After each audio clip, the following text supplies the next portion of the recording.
नमस्कार मेरे प्यारे विद्यार्थियों, आपका अपना channel reading time satisfactory solution of GK में एक बार फिर से आप लोग का स्वागत करते हैं। तो अगर चैनल पर पहली बार होंगे तो चैनल को सब्सक्राइब कीजिए, बेल आइकन को दबाइए और खूब ज़ोर ज़ोर से दबाइए और लाइक और शेयर करना ना भूलें, क्योंकि यहाँ पे जो है बिहार दरोगा का जो है पूरी तरह से डिस्कशन जो किया जाता है यहाँ पे चल रहा है। तो आज हम लोग ज्ञान बिंदु जीएस एकेडमी यानी कि रोशन आनंद सर का जो प्रैक्टिस वहाँ चल रहा था, यानी कि ओरिजिनल प्रैक्टिस चल रहा है, जो हम जो है 1,000 रुपये देकर वहाँ से खरीदते हैं। किसके लिए? सिर्फ आप लोग के लिए। ठीक है, तो आज हम लोग सेट नंबर 18 देखेंगे। अगर 17 सेट जो है अगर आप लोग नहीं लगाए होंगे तो कृपया जाकर प्लेलिस्ट में मौजूद है, वहाँ से आप लोग लगा सकते हैं। तो चलिए आज का पहला क्वेश्चन देखते हैं कि आज का पहला क्वेश्चन क्या है। आज का पहला क्वेश्चन इसमें बोल रहा है कि अभिलेख उत्कीर्णन करने पर प्रथा प्रारंभ हुई, किस आक्रमण से कह रहा है। तो ये आप याद रखिएगा कि ईरानी आक्रमण जो था उसी समय से अभिलेख उत्कीर्ण करने की प्रथा प्रारंभ हुई थी। किस आक्रमण से? तो ईरानी आक्रमण से हुआ था। अगला है कि अभिधम्म पिटक की रचना किस बौद्ध संगीति के दौरान हुई थी। तो अभिधम्म पिटक की रचना जो है ये आप याद रखिएगा कि तृतीय बौद्ध संगीति के दौरान ही हुआ था। नेक्स्ट क्वेश्चन हम लोग का कह रहा है कि गाथा सप्तशती नामक काव्य की रचना जो है किस वंश के शासक के द्वारा किया गया था। तो गाथा सप्तशती नामक काव्य की रचना जो है ये आपको किया गया था आंध्र सातवाहन वंश के शासन के द्वारा जो है किया गया था। निम्नलिखित में से किस शासक का उपनाम जो है राय पिथौरा था। तो राय पिथौरा जो इसमें आप याद रहेगा कि पृथ्वीराज तृतीय का जो है उपनाम जो था यह राय पिथौरा था। किसका नाम था? पृथ्वीराज तृतीय का उपनाम था। नेक्स्ट क्वेश्चन यहाँ पे बोल रहा है हम लोग का कि बेलूर का युद्ध किनके मध्य हुआ था। तो बेलूर का युद्ध आप याद रखिएगा कि हुआ था चोल और पांडे के बीच जो है आपका बेलूर का युद्ध हुआ था। नेक्स्ट क्वेश्चन हम लोग का यहाँ पे कह रहा है कि प्रसिद्ध जैन विद्वान राजशेखर किस सल्तनतकालीन सुल्तान के दरबार में रहते थे। तो ये आप याद रखिएगा मोहम्मद बिन तुगलक के दरबार में जो है प्रसिद्ध जैन विद्वान राजशेखर रहते थे। नेक्स्ट क्वेश्चन हम लोग का बोल रहे हैं यहाँ पे कि निम्नलिखित में से किस मुगल शासक के द्वारा अलंकार शास्त्र पर रिसाल ए उसज नामक पुस्तक लिखा गया था। तो ये आप याद रखिएगा कि बाबर किस मुगल शासक के द्वारा कहा रहा था। यह बाबर के द्वारा जो है लिखा गया था रिसाल उल उसज नामक पुस्तक। खेड़ा का युद्ध कब हुआ था। तो खेड़ा का युद्ध आप याद रखिएगा कि 1707 ईस्वी में खेड़ा का युद्ध हुआ था। किसके बीच हुआ था? ताराबाई और शाह शुजा के बीच हुआ था खेड़ा का युद्ध 1707 ईस्वी, जिसमें यदि खेड़ा का युद्ध 1707 ईस्वी में हुआ किसके बीच? तो ताराबाई के बीच। ताराबाई, ठीक है, ताराबाई और शाह शुजा के बीच, शाह शुजा के बीच हुआ था, जिसमें शाह शुजा जो यानी कि शाह सूजी जो है आपको विजय पाई थी। नेक्स्ट है कि गोखले माई पॉलिटिकल गुरु नामक पुस्तक के लेखक कौन है। क्वेश्चन कर रहा है कि गोखले माई पॉलिटिकल गुरु नामक पुस्तक के लेखक कौन है। तो ये आपको हो जाएंगे महात्मा गांधी हो जाएंगे। The philosophy of the Bombay ये आपको भगवती चरण बोहरा के द्वारा लिखा गया था। The philosophy of the Bombay और India divided doctor Rajendra Prasad. Next question यहाँ पे कह रहा है कि निम्नलिखित में से कौन सा लॉर्ड हार्डिंग द्वितीय का कार्यकाल से संबंधित है। तो लॉर्ड हार्डिंग द्वितीय के कार्यकाल से संबंधित आपका हो जाएगा बनारस हिंदू विश्वविद्यालय की स्थापना जो है लॉर्ड हार्डिंग द्वितीय के शासनकाल में हुआ था। इसकी स्थापना जो याद रहेगा कि 1916 ईस्वी में हुआ था। किसका? बनारस हिंदू विश्वविद्यालय की स्थापना 1916 ईस्वी में हुआ था। नेक्स्ट क्वेश्चन का रहा है कि सेवा सदन के संस्थापक कौन थे। तो सेवा सदन आपको लिखा था BM मालाबारी के द्वारा जो है सेवा सदन की स्थापना किया गया था। कब? 1885 ईस्वी में किया गया था। नेक्स्ट क्वेश्चन यहाँ पे बोल रहा है हम लोग का यदि विद्रोहियों में कोई एक भी योग्य नेता होता तो हम सदा के लिए हार जाते हैं। उपर्युक्त कथन 1857 के विद्रोह के संदर्भ में किस विद्वान ने कहा था। क्वेश्चन फिर से सुनिए, करा कि यदि विद्रोहियों में कोई एक भी योग्य नेता होता तो हम सदा के लिए हार जाते हैं। तो ये किसके द्वारा कहा गया है। तो इसमें ऑप्शन देखते हैं हम लोग क्या बोल रहा है। तो ऑप्शन में हम लोग को दिया है यहाँ पे जॉन लॉरेंस के द्वारा। जॉन लॉरेंस के द्वारा जो है ये व्यक्तांत कहा गया था। बघेरा विद्रोह किस राज्य से संबंधित है? तो बघेरा विद्रोह जो है आपका गुजरात से संबंधित है। ठीक है, अगला क्वेश्चन कर रहा है कि करो या मरो का नारा किस आंदोलन में किससे संबंधित है? तो करो या मरो का आंदोलन जो है भारत छोड़ो आंदोलन से आपका संबंधित है। किसके द्वारा कहा गया था? तो महात्मा गांधी के द्वारा। आज़ाद हिंद फौज के झंडे पर किस पशु का चिन्ह था? तो आज़ाद हिंद फौजी में जो झंडा लगा था वो शेर का शेर जो था उस पशु जो पूछ रहा है कि किस पशु का, तो शेर याद रखिएगा। अगला है कि कौन सा स्थल खंड गोंडवाना लैंड का हिस्सा नहीं था? तो गोंडवाना लैंड का हिस्सा आप याद रहेगा कि एशिया जो है गोंडवाना लैंड का हिस्सा नहीं है, बल्कि अफ्रीका हो जाएगा, मेडागास्कर हो जाएगा और ऑस्ट्रेलिया आपका हो जाएगा। नेक्स्ट क्वेश्चन कह रहा है यहाँ पे कि बुग्याल या प्यार नामक घास का मैदान पाए जाते हैं। तो इसमें हो जाएगा आपको लघु हिमालय में आपका ये पाए जाते हैं। ठीक है, अगला है कि सियांग कागड़ी पर्वत शिखर अवस्थित है। तो ये आपको चीन में स्थित है। नेक्स्ट क्वेश्चन है कि भारत का दूसरा सबसे बड़ा डेल्टा कौन सी नदी बनाती है? तो दूसरा पूछ रहा है, तो इसमें याद रखिएगा कि कृष्णा जो है दूसरा बनाती है और सबसे अधिक आपको बनाता है गोदावरी। दूसरा हो गया कृष्णा। भारत में होने वाली वर्षा मुख्य रूप से किसके द्वारा नियंत्रित होती है? तो ये आपको भू आकृतियों के द्वारा जो है भारत में होने वाली वर्षा नियंत्रित होती है। नेक्स्ट है कि निम्नलिखित में से किस मृदा में मृदा संस्तर यानी कि सोल प्रोफाइल नहीं पाया जाता है? तो ये आपको जलोढ़ मिट्टी में मृदा संस्तर नहीं पाया जाता है। नेक्स्ट क्वेश्चन है, इसमें 22 नंबर में कह रहा है हम लोग को कि सामुदायिक कृषि वानिकी का उद्देश्य है। तो सामुदायिक कम्युनिटी एग्रो फॉरेस्ट्री का उद्देश्य क्या है आपका? तो इसमें आपका हो जाएगा भूमिहीन लोगों को वनीकरण से जोड़ना। भारत में कुल कितने जैव मंडल आरक्षित क्षेत्र घोषित किया गया है? तो ये आपको 18 जो है घोषित किया गया है जैव मंडल आरक्षित क्षेत्र। नेक्स्ट है 24 नंबर।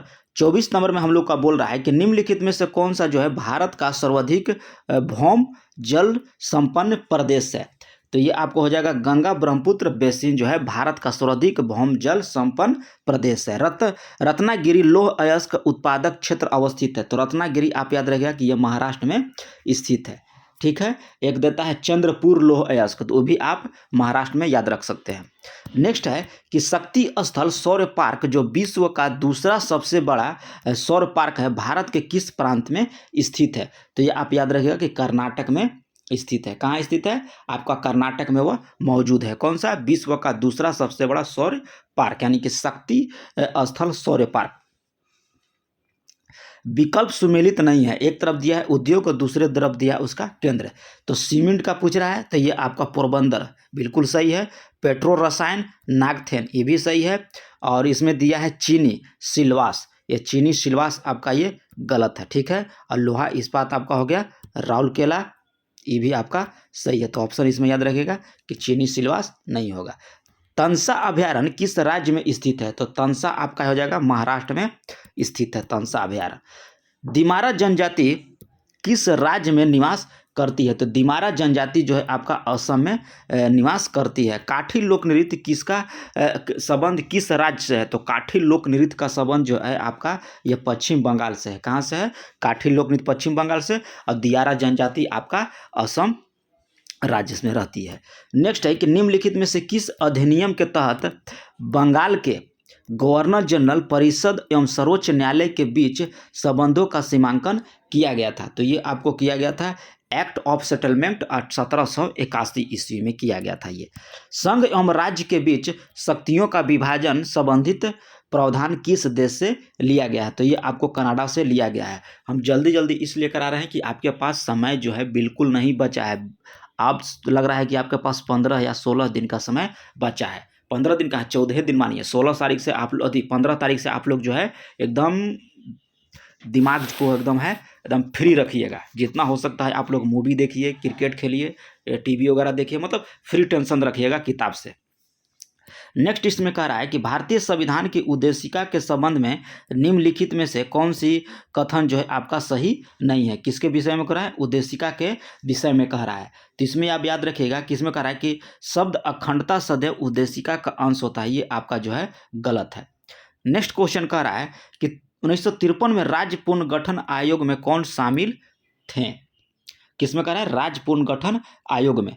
तो इसमें आप याद रखें कि न्यायमूर्ति फजल अली, हृदयनाथ कुंजरू और के.एम. पानीकर जो है आपको इसमें शामिल थे। ठीक है, अगला क्वेश्चन इसमें कह रहा है कि वर्तमान समय में राष्ट्रीय नागरिक रजिस्टर यानी कि एनआरसी को किस राज्य में अद्यतनीकरण किया जा रहा है? तो ये आप याद रखें कि असम में किया जा रहा है। नेक्स्ट क्वेश्चन यहाँ पे कर रहा है कि सर्वोच्च न्यायालय ने किस अनुच्छेद के तहत विधि के शासन को संविधान का मूल तत्व माना है? इस संविधान संशोधन द्वारा समाप्त नहीं किया जा सकता है। तो किस अनुच्छेद में है? तो इसमें आप याद रखिएगा कि इसमें अनुच्छेद आपका हो जाएगा 14 में। किसमें? अनुच्छेद 14 में यह प्रावधान दिया गया है। 37 में कह रहा है कि राज्य के नीति निर्देशक तत्वों के संदर्भ में निम्नलिखित कथनों पर विचार कीजिए। ठीक है, तो इसमें कह रहा है कि इसका प्रमुख उद्देश्य आर्थिक और सामाजिक लोकतंत्र की स्थापना करना था। इसमें संविधान का दर्शन निहित है। तो इसमें कह रहा है कौन सा सही नहीं है? तो इसमें दोनों कथन जो है आपका सही है, तो ऑप्शन हो जाएगा डी नंबर। नेक्स्ट क्वेश्चन यहाँ पे कह रहा है कि राष्ट्रीय निर्वाचन के संदर्भ में निम्नलिखित कथनों पर विचार कीजिए। तो 38 में कह रहा है कि इसका निर्वाचन सभी निर्वाचन संसद सदस्यों और विधानसभा सदस्यों से मिलकर निर्वाचन मंडल के द्वारा होता है। ठीक है, और दिल्ली, पुडुचेरी और जम्मू कश्मीर केंद्र शासित प्रदेश को विधानसभा भी राष्ट्रपति निर्वाचक मंडल का अंग है। तो इसमें कह रहा है कौन सत्य है? तो ऑप्शन सिर्फ हम लोग का ये सही हो जाएगा कि राष्ट्रपति के निर्वाचन में सभी निर्वाचन संसद जो है सदस्य और विधानसभा के सदस्यों के द्वारा मिलकर बने निर्वाचन मंडल के द्वारा होता है। ठीक है, नेक्स्ट क्वेश्चन इसमें हम लोग का बोल रहा है 39 नंबर में कि उच्च न्यायालय का प्रशासनिक दृष्टि से किसका नियंत्रण होता है? तो उच्च न्यायालय पर आपका होता है उच्च न्यायालय पर न्यायिक दृष्टि से सर्वोच्च न्यायालय के अधीन होते हैं, किंतु प्रशासनिक दृष्टि से उन पर सर्वोच्च न्यायालय का कोई नियंत्रण नहीं होता है। तो ऑप्शन हो जाएगा हम लोग का डी नंबर। किस संविधान संशोधन के तहत जो है लोकसभा की अवधि जो है 6 वर्ष से घटाकर 5 वर्ष कर दिया गया था? तो ये 44वां संविधान संशोधन के द्वारा जो है लोकसभा की अवधि 6 वर्ष से घटाकर 5 वर्ष कर दिया गया। नेक्स्ट क्वेश्चन आपका है कि लोक लेखा समिति के संबंध में कौन सा विकल्प जो है सही नहीं है? तो इसमें कह रहा है कि इसमें प्राक्कलन समिति का जुड़वा बहन कहते हैं। कौन सा कह रहा है कि सही नहीं है? लोक लेखा में लघु लोकसभा कहा जाता है। मंत्री परिषद का सदस्य इसमें शामिल नहीं होते। तो सभी कथन इसमें आपका सत्य है। ठीक है, कि प्राक्कलन समिति को जुड़वा बहन कहते हैं, लघु लोकसभा कहा जाता है लोक लेखा समिति को, और मंत्री परिषद का सदस्य इसमें शामिल नहीं होता है। तो ऑप्शन हो जाएगा हम लोग का डी नंबर। नेक्स्ट क्वेश्चन कह रहा है कि अनुच्छेद 258 क राज्य को शक्ति प्रदान करता है। तो ये प्रदान करता है संघ का कृत्य सौंपना। ठीक है, संघ को कृत्य सौंपना जो है अनुच्छेद 258 के क में बोला गया है। अगला है कि सिक्किम को पूर्वोत्तर परिषद कब शामिल किया गया है? सिक्किम जो है पूर्वोत्तर परिषद में कब शामिल हुआ? तो ये आपको 2002 में शामिल हुआ है। किस में हुआ है? 2002 में। अब पूर्वोत्तर परिषद की 1972 ईस्वी में अस्तित्व में आया था। पूर्वोत्तर परिषद पूछेगा तो 1972 ईस्वी में अस्तित्व में आया और सिक्किम जो है 2002 में शामिल हुआ। अगला है कि राष्ट्रीय मानव अधिकार आयोग के अध्यक्ष का कार्यकाल जो है कितना दिन का होता है? तो यह 3 वर्ष का आप याद रखिएगा कि उनका कार्यकाल होता है। वन्य जीव जंतु का संरक्षण विषय है। तो ये आप याद रखिएगा कि यह समवर्ती सूची का विषय है। वन्य जीव और जंतुओं का संरक्षण समवर्ती सूची का विषय है। संतोष ट्रॉफी का संबंध किस खेल से है? तो ये आपको हो जाएगा फुटबॉल से। काव्य दर्श नामक ग्रंथ की रचना किसके द्वारा किया गया था? तो ये आपको किया गया था दांडी के द्वारा। आर्थिक विकास का सर्वोत्तम सूचकांक उपलब्ध कराया जाता है। तो ये आपको कराया जाता है प्रतिवर्ष प्रति व्यक्ति आय की वृद्धि के द्वारा जो है आर्थिक विकास का सर्वोत्तम सूचकांक उपलब्ध कराया जाता है। 49 नंबर क्वेश्चन हम लोग का कह रहा है कि अवमूल्यन का उद्देश्य होता है।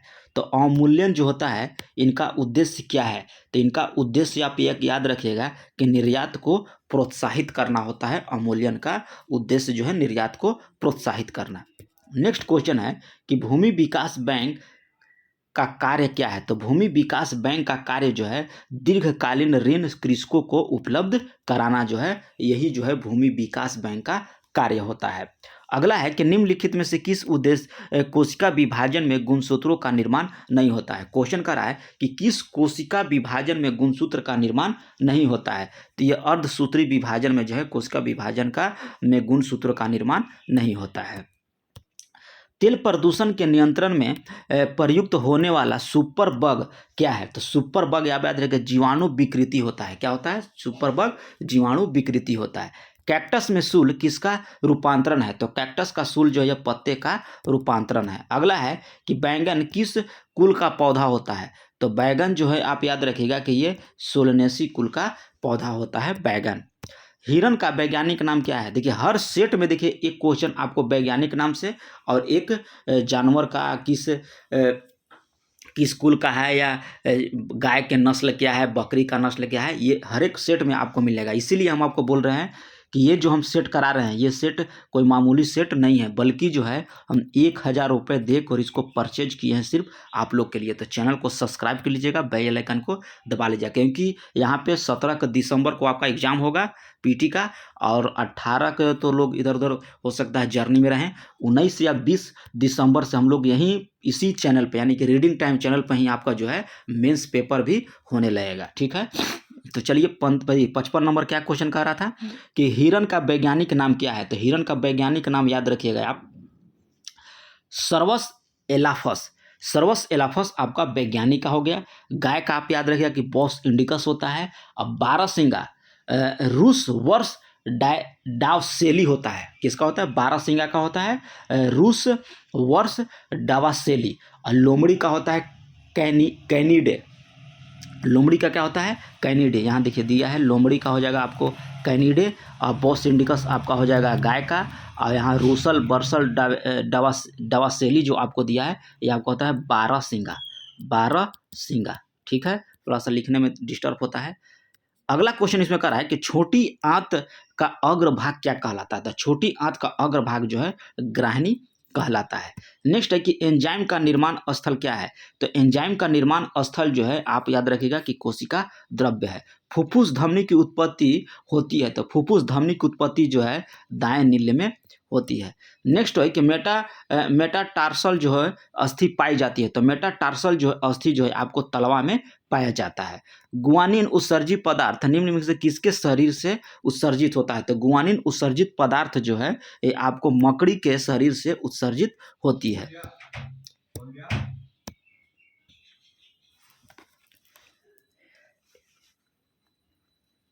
61 नंबर क्वेश्चन हम लोग को यहाँ पे बोल रहा है कि कौन सी सदिश राशि नहीं है।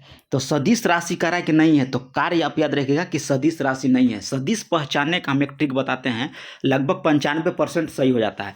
जहाँ भी वो देखिएगा याद रखिएगा कि वो सदिश राशि है। तो यहाँ सभी में वो दिया है, तो ये सदिश राशि है। ठीक है, नेक्स्ट क्वेश्चन है कि धारा घनत्व का एसआई मात्रक क्या होता है। तो धारा घनत्व का एसआई मात्रक एम्पियर प्रति मीटर स्क्वायर होता है आपका धारा घनत्व का एसआई मात्रक। निम्नलिखित में से कौन सा जो है विभवांतर मापने का यंत्र है। तो विभवांतर मापने का यंत्र आपका हो जाएगा इलेक्ट्रॉन मीटर जो आपका विभवांतर मापने का यंत्र है। 64 नंबर क्वेश्चन हम लोग का यहाँ पे दिया है कि समुद्र तल पर वायुमंडलीय दाब, समुद्र तट पर कह रहा है कि वायुमंडलीय दाब का मान पास्कल में बताइए। तो इसमें आप याद रखिएगा कि 1.013 × 10⁵ जो है वायुमंडलीय दाब का मापन होता है। ठीक है, अगला है कि सिनेमा घरों और बड़े सभागारों आदि में ध्वनि स्रोत बंद होने के बाद कुछ देर तक ध्वनि सुनाई देती रहती है। तो इसका कारण क्या होता है। जब हम लोग सिनेमा घर में पिक्चर देखते हैं, बड़े सभागार जो होता है यहाँ जहाँ पे मीटिंग वगैरह होता है, तो जब कोई बोलता है ना तो थोड़ा सा ध्वनि जो है क्या होता है, ध्वनि स्रोत बंद होने में कुछ बद लगता है, मतलब इको टाइप का लगता है। तो वो किस कारण पूछ रहा है कि किस कारण से होता है। तो यह अनुरण के कारण होता है। किसके कारण? अनुरणन के कारण होता है। जब बर्फ पिघलती है तो उसका आयतन पर क्या प्रभाव पड़ता है। तो ये आप याद रखिए उसका आयतन जो है आपका बढ़ जाएगा। नेक्स्ट क्वेश्चन है कि प्रकाश संश्लेषण की क्रिया में ऊर्जा का रूपांतरण किस प्रकार से होता है। तो इसमें आप याद रखिएगा कि प्रकाश ऊर्जा का रासायनिक ऊर्जा में रूपांतरित होता है। नेक्स्ट है कि परम शून्य ताप पर अर्धचालकों में विद्युत प्रतिरोध कितना हो जाता है? तो ये आप याद रखिएगा कि ये अनंत हो जाता है। नेक्स्ट है कि मानव शरीर में विद्युत प्रतिरोध होता है, तो ये आपको हो जाएगा 10⁶ ओम हो जाएगा, मानव शरीर में विद्युत प्रतिरोध होता है। नेक्स्ट है कि वायुयान किस सिद्धांत पर कार्य करता है? तो वायुयान आप याद रखिएगा कि ये जो है बर्नौली का तरल गतिक विज्ञान सिद्धांत पर कार्य करता है आपका वायुयान। नेक्स्ट क्वेश्चन है कि जल एक यौगिक है क्योंकि, तो जल एक यौगिक इसमें पूछ रहा है, तो इसमें रासायनिक बंधों से जुड़े हुए दो विभिन्न तत्व जो होते हैं, इसमें जल एक यौगिक में जो है, जल एक यौगिक है लेकिन इसमें कह रहा है कि रासायनिक बंधों द्वारा जुड़े हुए दो भिन्न तत्व होते हैं। नेक्स्ट क्वेश्चन है कि न्यूक्लियस का द्रव्यमान संख्या कितनी होती है? तो न्यूक्लियस की द्रव्यमान संख्या सदा उसके परमाणु क्रमांक से अधिक होती है। नेक्स्ट है कि निम्नलिखित में से किस किरण की आयतन क्षमता जो है सबसे अधिक होती है? यानी आयनन होगा, आयतन नहीं होगा, आयनन क्षमता सबसे अधिक होती है। तो अल्फा किरण की आयनन क्षमता सबसे अधिक होती है। नेक्स्ट है कि मीथेन अणु में, तो मीथेन अणु में आप याद रखिएगा कि इसमें एकल सहसंयोजक बंधन होते हैं। किसमें? मीथेन अणु में जो है एकल सहसंयोजक बंधन होते हैं। ऑक्सीकरण वह प्रक्रिया है जिसमें तत्वों की संयोजकता जो है बढ़ जाती है। क्या हो जाती है? बढ़ जाती है। 76 नंबर क्वेश्चन इसमें कह रहा है कि सूची 1 को सूची 2 में मिलाइए। अब एक तरफ आपका दिया है सामान्य नाम और उसके तरफ दिया है रासायनिक नाम। तो 76 में आप याद रखिएगा कि सामान्य लवण जो होता है आपका बेरियम क्लोराइड जो है आपका सामान्य लवण हो जाएगा, ठीक है। और अम्लीय लवण आप याद रखिएगा, इसमें सोडियम बाइकार्बोनेट कहाँ दिया है? सोडियम बाइकार्बोनेट आपको अम्लीय हो जाएगा। क्षारीय लवण आप याद रखिएगा कि फेरिक हाइड्रोक्साइड, क्षारीय लवण आपका फेरिक हाइड्रोक्साइड, और द्विक लवण आपका हो जाता है फिटकिरी। तो इसमें ऑप्शन देख लीजिए, आपका 2 3 4 ऑप्शन हो जाएगा बी। नेक्स्ट क्वेश्चन है कि प्रोड्यूसर गैस मिश्रण होता है। तो प्रोड्यूसर गैस आप याद रख सकते हैं कि CO+N2 का जो मिश्रण होता है उसे प्रोड्यूसर गैस कहते हैं। और CO+H2 आप याद रखिएगा कि आपका हो जाएगा कोल गैस, ठीक है, कोल गैस। नेक्स्ट क्वेश्चन यहाँ पे है कि एब्स्ट्रक्स किससे बनती है? तो एब्स्ट्रक्स जो है ये आपको बनती है कैल्शियम और मैग्नीशियम से बनती है। नेक्स्ट है कि लेड संचायक बैटरी में आवेशित होने पर क्या होता है? तो लेड संचायक बैटरी में जो है आवेशित होने पर जो है आपका सल्फ्यूरिक अम्ल की खपत होती है। नेक्स्ट में इसमें कह रहा है कि कैल्शियम कार्बाइड पर जल की प्रतिक्रिया द्वारा कौन सा गैस जो है उत्पन्न होता है? तो ये आपको एसिटिलीन जो होता है, कैल्शियम कार्बाइड पर जल की प्रतिक्रिया के द्वारा एसिटिलीन गैस उत्पन्न होता है। नेक्स्ट है कि हाल ही में जनवरी 2023 में जैविक गुणवत्ता पर राष्ट्रीय शिखर सम्मेलन का आयोजन कहाँ किया गया था? तो ये आपको किया गया था नई दिल्ली में। कहाँ किया गया? नई दिल्ली में। फीडे वर्ल्ड चैंपियनशिप 2023 का मेजबानी कौन सा देश करेगा? तो ये आपको याद रखिएगा कि कजाकिस्तान जो है करेगा। नेक्स्ट है कि हाल ही में जनवरी 2023 में बाजरा पर अंतर्राष्ट्रीय मेला कहाँ शुरू हुआ? तो ये आपको हुआ कर्नाटक में। और 2023 पूछेगा कि कौन सा वर्ष घोषित किया गया, तो उसमें आप याद रखिएगा कि मोटे अनाज के तौर पर जो है इसको 2023 को घोषित किया गया है। हाल ही में महिला प्रीमियर लीग 2023 में उप विजेता कौन सी टीम रही? तो उप विजेता आप याद रखिएगा कि दिल्ली हुआ है, और विजेता आप याद रखिएगा मुंबई हुआ है।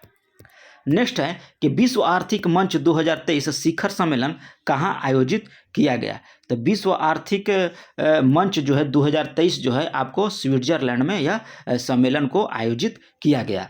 हाल ही में कौन सा देश जो है इबोला रोग प्रकोप के अंत की घोषणा किया है? तो कौन सा देश में हुआ है? तो इबोला रोग प्रकोप का, तो उसमें आप याद रखें युगांडा को जो है उसमें अंत हो गया है, उसको खत्म कर दे, वहाँ घोषित कर दे कि इबोला रोग इसमें यहाँ पर नहीं होगा। नेक्स्ट है कि किस संस्था के द्वारा भारत का सबसे बड़ा छात्र संचालित उत्सव यानी कि सारंग शुरू किया गया? तो ये आपको किया गया है IIT मद्रास के द्वारा जो है भारत का सबसे बड़ा छात्र संचालित उत्सव जो है सारंग IIT मद्रास के द्वारा ये मनाया गया। प्रवासी भारतीय सम्मान पुरस्कार 2023 किसको दिया गया है यह पुरस्कार? तो ये पुरस्कार जो है आपको थिरू एस नादेशन को जो है दिया गया है प्रवासी भारतीय सम्मान पुरस्कार 2023। 89 यहाँ पे देखते हैं 89 में कह रहा है कि पर्यावरण प्रदर्शन सूचकांक 2022 में प्रथम स्थान डेनमार्क का था, तो वहीं भारत का स्थान पूछा है। ठीक है, तो 89 में आपका हो जाएगा 80 जो है स्थानवा प्राप्त है। पर्यावरण प्रदर्शन सूचकांक 2022 में भारत का स्थान 180 और प्रथम स्थान पूछेगा तो डेनमार्क। उदार शक्ति अभ्यास 2022 भारत और किन देशों के बीच सही साझा अभ्यास हुआ है? उदार शक्ति, तो उदार शक्ति आप याद रखिएगा मलेशिया के बीच हुआ है। 91 में कह रहा है कि हाल ही में फैन कोड का ब्रांड एम्बेसडर किसे बनाया गया? तो ये बनाया गया आपको रवि शास्त्री को। हाल ही के दिनों में चेरचेरा महोत्सव का आयोजन कहाँ किया गया? तो चेरचेरा महोत्सव आपको छत्तीसगढ़ में मनाया गया है। नेक्स्ट क्वेश्चन इसमें कह रहा है कि निम्नलिखित में से कौन सा इसरो का सूर्य मिशन है? तो इसरो के द्वारा जो सूर्य मिशन शुरू किया गया है आदित्य L1 के द्वारा, माने इसरो का सूर्य मिशन का नाम है आदित्य L1। अब विश्व मधुमेह दिवस किस तिथि को मनाया जाता है? तो विश्व मधुमेह दिवस आपका 14 नवंबर को मनाया जाता है। भारत सरकार के द्वारा शून्य कार्बन उत्सर्जन का कब लक्ष्य रखा गया? तो यह लक्ष्य रखा गया 2050 तक। नेक्स्ट है इसमें, देखिए इसमें मैथ दिया है, तो मैथ आप लोग लगा लीजिएगा, बहुत ही सरल होता है। ये स्क्रीन पर थोड़ा सा लिखने में दिक्कत होता है, इसके वजह से मैथ नहीं बनाते हैं, लेकिन मेंस जब आपको सेट स्टार्ट करेंगे तो वहाँ आपको मैथ रीजनिंग सारा क्वेश्चन जो है आपका सोल्व होगा। ठीक है, और एक और सूचना हम आपको बता दें, 18 या 20 दिसंबर मेंस का प्रैक्टिस सेट आपको रीडिंग टाइम चैनल पर हो जाएगा। तो चैनल पर आप लोग चैनल को सब्सक्राइब कर लीजिए, बेल आइकन को दबा लीजिए, और छोटा नोट्स भी आप लोग के इस चैनल पर मौजूद है, तो आप वहाँ भी आप उसको जाकर पढ़ सकते हैं, क्योंकि अब जितना रिवीजन कीजिएगा आपके लिए उतना ही फायदेमंद साबित होगा। पढ़ना नहीं है, पढ़ना उसी चैप्टर को है जब वो कुछ उसमें लगे कि नहीं ये चीज़ हमको पढ़ने की आवश्यकता है।